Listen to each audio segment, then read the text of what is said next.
Assalamualaikum warahmatullahi wabarakatuh. Jumpa lagi kawan. Inilah kawan ternak kita. Ini yang besar kawan. Apakah bisa lewat Sulawesi kawan? Begini ciri-ciri kerbaunya kawan. Coba dicek kawan. Tolong di komen kalau misalnya lewat kawan.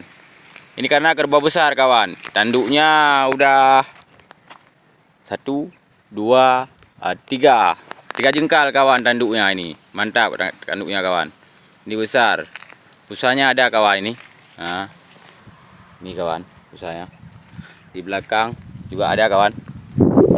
Ini kalungnya juga ada kawan. Ini dia kawan. Tanduknya mantap kawan. Tanduknya tegak kawan. Ini satu lagi kawan. Tapi ini sedikit pendek kawan. Ini dia. Kalau misalnya bisa dipakai untuk Sulawesi, tolong di komen kawan. Yang ini masih kecil kawan, tapi tanduknya super bagus kawan. Tengok tanduknya kawan.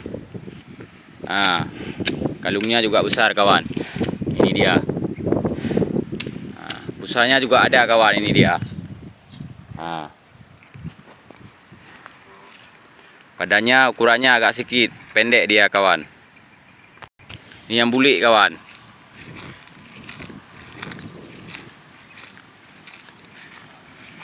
Ini bulik ini bagus tanduknya kawan. Ini dia. Tanduknya kawan. Mantap kawan tanduknya. Masih kecil nih kawan. Ini induknya, ini anaknya kawan. Masih kecil. Ini dia. Jinak sama kita nih kawan. Bisa kita pegang.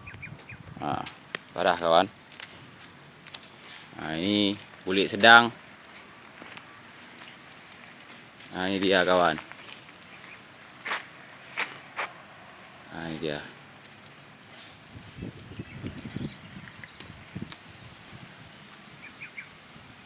Cukup sekian kawan.